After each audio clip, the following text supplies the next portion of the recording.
Hey Interisti, Forza Inter. Kembali lagi di Update Inter, channel yang akan memberikan informasi tentang Inter Milan, dan inilah berita hari ini.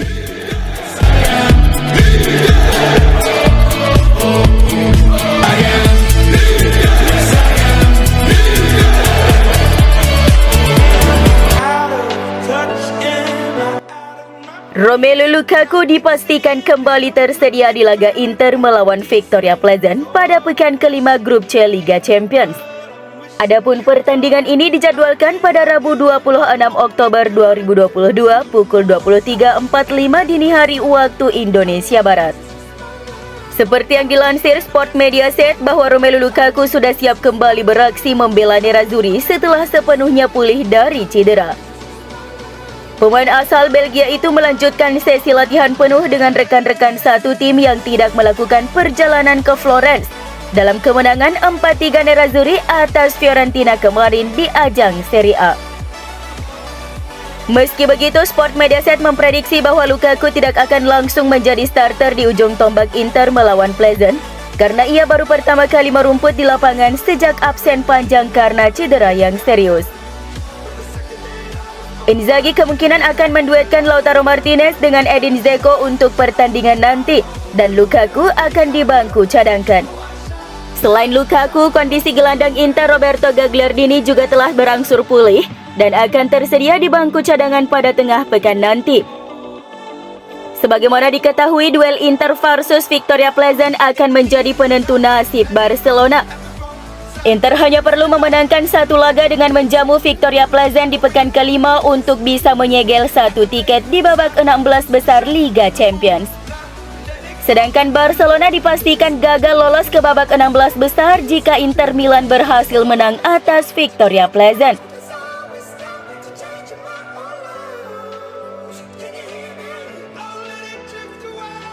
Striker Inter Lautaro Martinez menegaskan bahwa dirinya hanya fokus membela Nerazzurri dan bahkan berharap bisa menjadi La Bandiera, yaitu ikon dan simbol klub. Di Italia, Banderia ini adalah sosok yang memiliki loyalitas tanpa batas di satu klub. Pemain dengan tipe ini tidak akan tergoda oleh tawaran dari klub lain meskipun dengan uang besar dan iming-iming mendapat trofi. Setelah kemenangan 4-3 Inter atas Fiorentina dalam laga pekan ke-11 Serie A, Lautaro yang mencetak brace di laga tersebut ditanya tentang masa depannya. "Saya sangat bahagia di Inter. Saya berharap bisa menjadi bandiera di masa depan," ujar Lautaro kepada Rai Sport. "Saya masih memiliki kontrak dan saya hanya memikirkan Inter. Ada banyak tujuan yang akan datang, tapi saya berharap untuk melanjutkan jalan ini."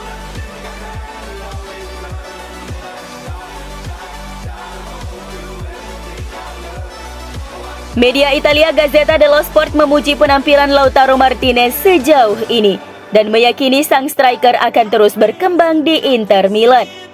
4 gol dalam 3 pertandingan terakhir, El Toro tidak mengenal tanpa batas dan 43 hari tanpa golnya beruntun telah dilupakan, kata Gazzetta dello Sport melalui FC Internews. Dia adalah penawar dan simbol kembalinya Inter untuk kembali ke puncak klasemen sebelum Piala Dunia mendatang, lanjut surat kabar Italia itu. Pemain Argentina saat ini dalam performa yang baik karena ia telah mencetak 4 gol dalam 3 pertandingan terakhirnya untuk Inter. Sebelum performa bagus ini, striker Inter gagal mencetak gol dalam 5 pertandingan Serie A berturut-turut. Ini bertepatan dengan performa terburuk Inter sejauh musim ini, saat Nerazzurri kalah 2 kali berturut-turut melawan Udinese dan AS Roma. Dalam 5 laga di mana Lautaro Martinez gagal mencetak gol, termasuk saat Inter kalah dari AC Milan. Nerazzurri berharap bahwa gol Lautaro Martinez akan terus berlanjut saat mereka berhadapan dengan Victoria Pleasant pada hari Rabu mendatang, di mana kemenangan akan mengamankan satu tempat di babak 16 besar Liga Champions UEFA.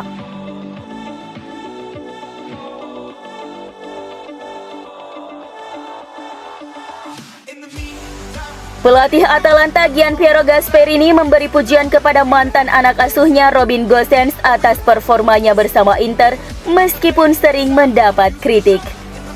Menurutnya, Gosens menunjukkan performa yang bagus di Inter, terutama dalam beberapa pertandingan terakhir.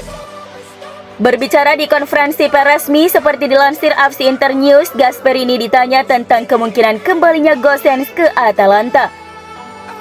Apakah Anda ingin Robin Gosens kembali? Tidak, dia bermain bagus dengan Inter dan dengan kontinuitas, ujarnya. Saya berharap dia bisa meraih kepuasan yang belum bisa dia dapatkan dalam 8 bulan terakhir. Robin Gosens sendiri merupakan mantan didikannya saat berseragam Atalanta dari 2017 hingga 2022. Sebelum bergabung dengan Nerazzurri dengan status pinjaman pada Januari 2022. Statusnya kemudian ditingkatkan menjadi permanen pada musim panas 2022 lalu.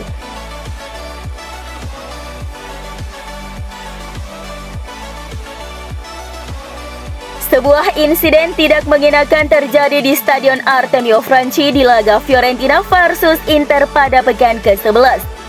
Pasalnya, sekelompok supporter Fiorentina menyerang dan memukul fans Inter Milan tepat setelah gol penentu kemenangan Nerazzurri yang dicetak oleh Henrikh Mkhitaryan pada menit ke-90+5.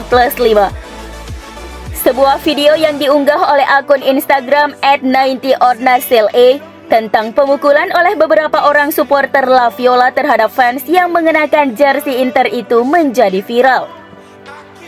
Ini bukan insiden pertama yang melibatkan supporter Fiorentina saat pertandingan besar di Stadio Franchi. Pada Agustus lalu, seorang supporter mereka pernah menghina dan mencoba memukul Luciano Spalletti setelah timnya bermain imbang melawan Napoli.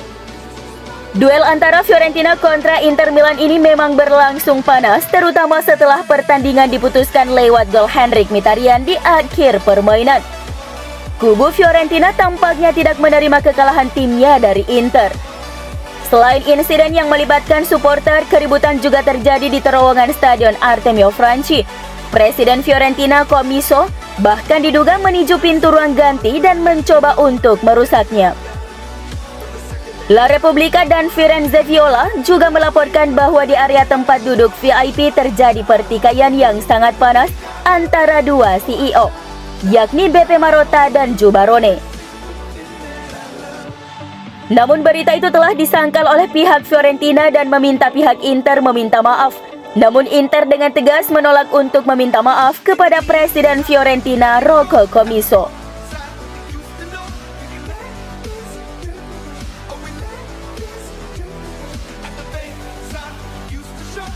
Wasit yang memimpin laga Fiorentina versus Inter, Paolo Valeri, akan diskor selama 1 pekan sebagai hukuman atas beberapa keputusan kontroversialnya. Sang wasit diketahui beberapa kali membuat kesalahan saat membuat keputusan, seperti tidak memberikan kartu kuning kepada Federico Di Marco atas tackle berbahaya terhadap Giacomo Bonaventura. Selain itu, sang wasit juga tidak meninjau VAR saat Mkhitaryan mencetak gol kemenangan. Sebelum kejadian gol, terlihat ada potensi pelanggaran Edin Dzeko kepada bek Fiorentina Nikola Milenkovic. Menurut La Gazzetta dello Sport, komite wasit telah mengevaluasi kinerja Valeri dan memutuskan untuk menskorsnya untuk putaran Serie A berikutnya.